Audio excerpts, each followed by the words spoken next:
The stench in the air was overwhelming, reminiscent of the unmistakable odor of urine. It was an unbearable situation, prompting an unexpected confrontation.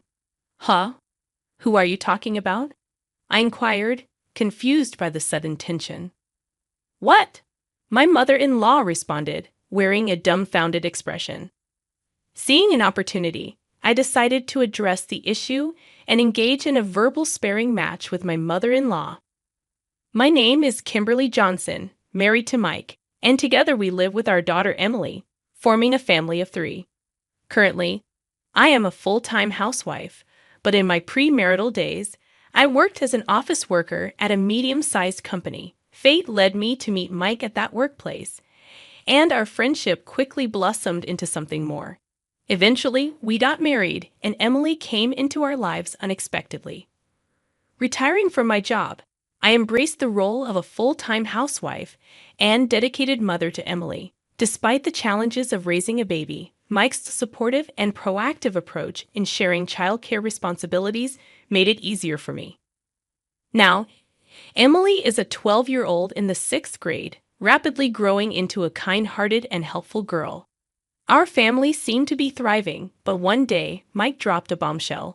He announced that his mother would be moving in with us due to her recent confrontations with neighbors and a supermarket clerk.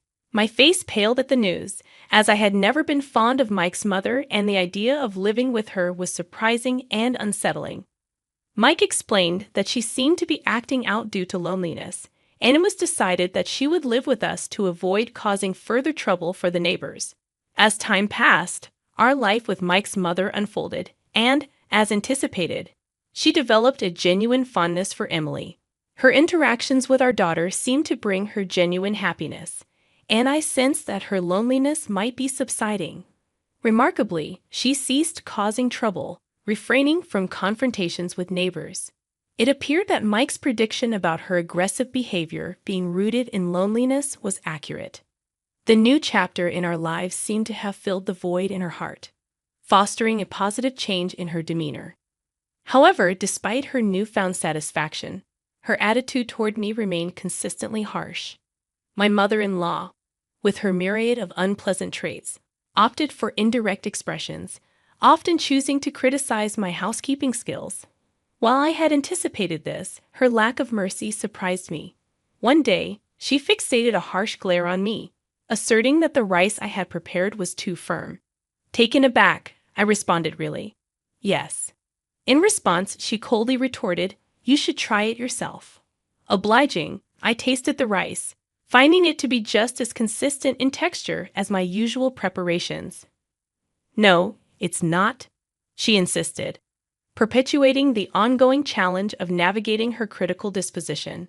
Despite my attempts to defend the rice's texture, she persisted, loudly expressing her displeasure and deeming me unfit as a mother. It felt like a relentless attack, and she showed no signs of backing down. Feeling somewhat defeated, I decided to compromise and attempted to make the rice softer by adding water to the rice cooker and cooking it again. To my dismay, only my mother-in-law seemed to prefer the altered texture. Mike and Emily, with subtle expressions, made it clear they were not fans of the softer rice.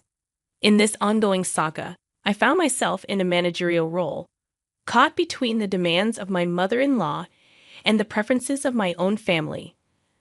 Unfortunately, the critique extended beyond rice. She began to scrutinize my cleaning methods, particularly my reliance on a vacuum cleaner. In my view, modern vacuum cleaners were efficient in removing dirt and dust, making them suitable for floor cleaning. However, my mother-in-law found this approach unacceptable. She lectured me on her traditional method of using a mop before vacuuming. She asserted, "When I was young, I used to wipe the floor with a mop before using the vacuum cleaner.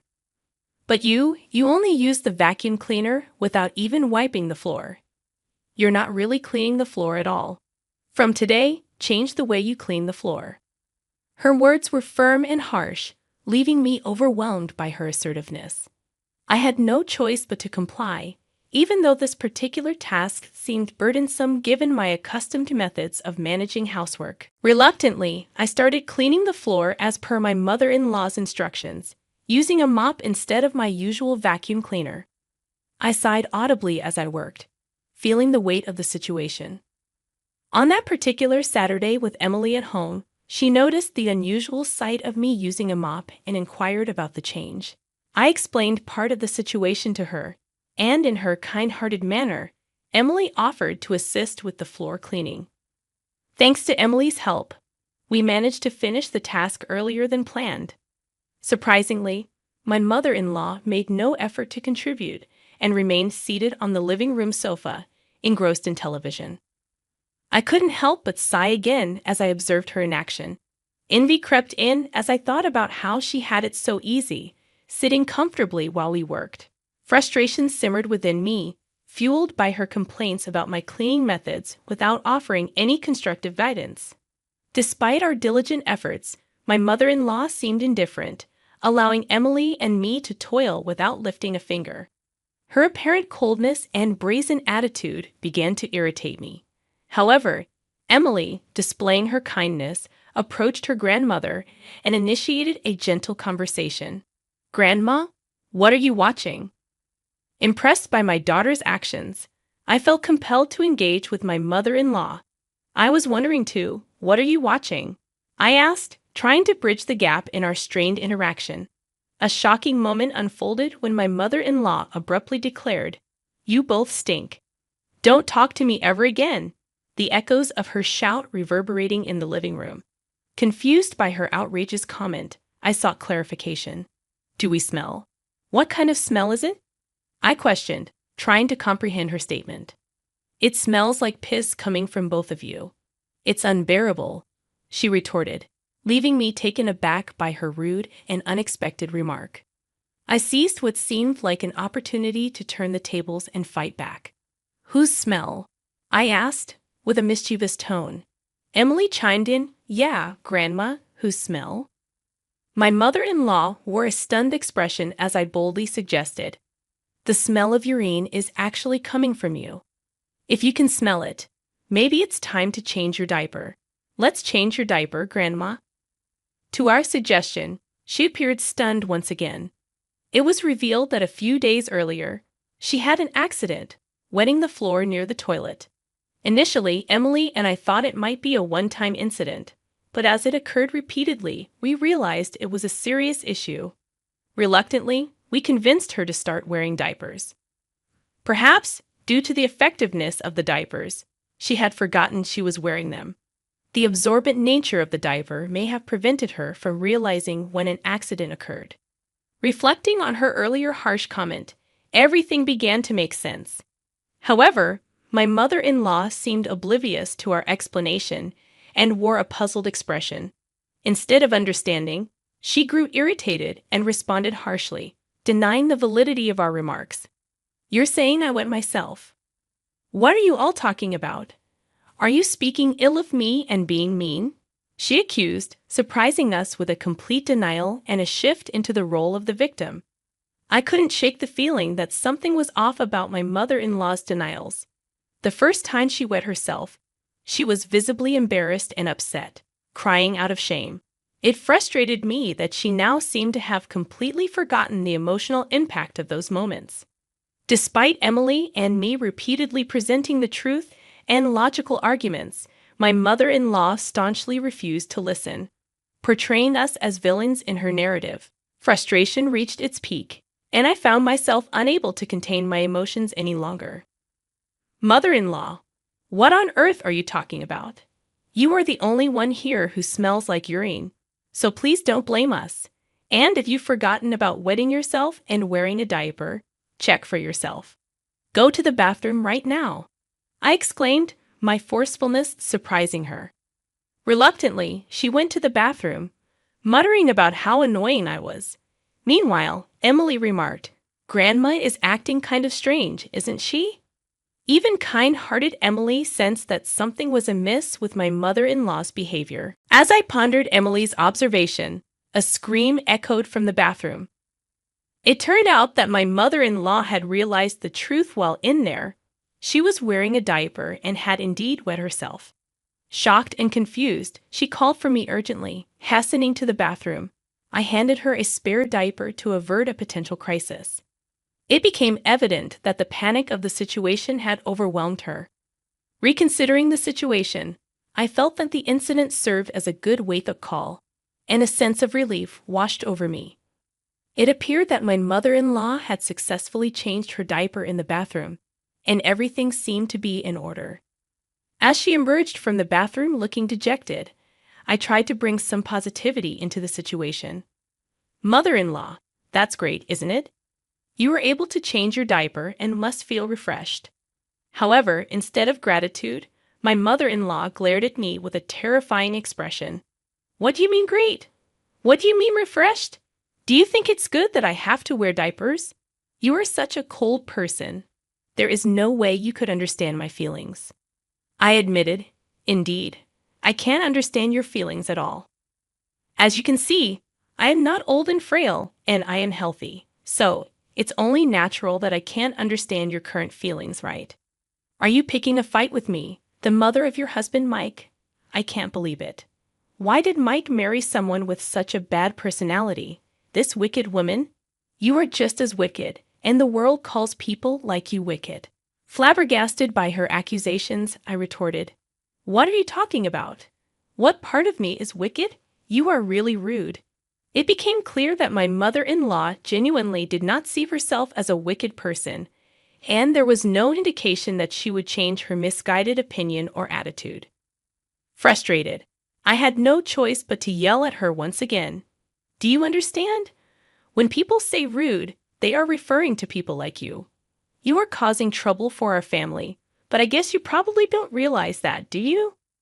Indignant, my mother-in-law responded, What are you talking about? When have I ever caused trouble for your family? Don't say ridiculous things. In the midst of our heated exchange, Emily unexpectedly intervened, putting an end to the battle. Grandma, before you came, the rice at our house was never too hard. As I reconsidered the situation, I saw the incident as a wake-up call, and a sense of relief washed over me. It appeared that my mother-in-law had successfully changed her diaper in the bathroom, and everything seemed to be in order. However, as she emerged from the bathroom looking dejected, I tried to bring some positivity into the situation. Mother-in-law, that's great, isn't it? You were able to change your diaper and must feel refreshed. Unexpectedly, my mother-in-law glared at me with a terrifying expression. What do you mean great? What do you mean refreshed? Do you think it's good that I have to wear diapers? You are such a cold person. There is no way you could understand my feelings. Admitting, indeed, I can't understand your feelings at all. As you can see, I am not old and frail, and I am healthy. So, it's only natural that I can't understand your current feelings, right? Are you picking a fight with me, the mother of your husband, Mike? I can't believe it.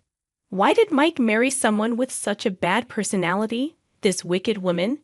You are just as wicked, and the world calls people like you wicked. Flabbergasted by her accusations, I retorted, What are you talking about? What part of me is wicked? You are really rude. It became clear that my mother-in-law genuinely did not see herself as a wicked person, and there was no indication that she would change her misguided opinion or attitude. Frustrated, I had no choice but to yell at her once again. Do you understand? When people say rude, they are referring to people like you. You are causing trouble for our family, but I guess you probably don't realize that, do you? Indignant, my mother-in-law responded, What are you talking about? When have I ever caused trouble for your family? Don't say ridiculous things. In the midst of our heated exchange, Emily unexpectedly intervened, putting an end to the battle. Grandma, before you came, the rice at our house was never too hard. Emily continued, Since you came, the rice has been like porridge, and honestly, neither I nor my mom nor dad likes it very much. Surprised by such an opinion from her beloved granddaughter, my mother-in-law seemed quite shocked. I threw the final words at her, stating, Just like the diaper incident, You seem to have forgotten, so I'll say it. It's not that the rice I cooked is hard, it's because your teeth are dentures. Shocked by the revelation, my mother-in-law denied it vehemently, claiming it was a lie, and that she didn't have dentures.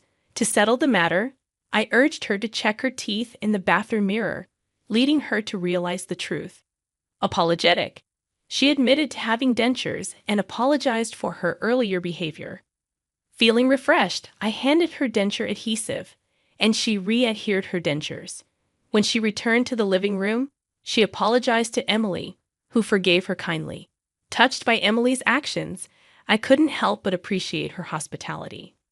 Despite the momentary resolution, my mother-in-law suddenly accused me of not cleaning the hallway properly, leading to the lingering smell of urine. Frustrated by her emotional ups and downs, I defended my cleaning habits, even offering to have her smell the floor. Eventually, she backed down and apologized again. Feeling that my mother-in-law's behavior was increasingly strange, I decided to consult with Mike. To our surprise, Mike also found her recent behavior puzzling, prompting us to take her to the hospital under the guise of a health checkup. After undergoing tests, the doctor diagnosed her with Alzheimer's disease, explaining that it's a form of dementia that progresses gradually. Witnessing her symptoms worsening, we eventually had to admit her to a nursing home. While the house felt empty without her, Mike, Emily, and I were able to spend happy days together. As life moved forward, Mike received a promotion at work, Emily won a writing contest, and I found a part-time job at a bakery. The atmosphere at home became filled with laughter and joy, marking a happy and fulfilling time for our family.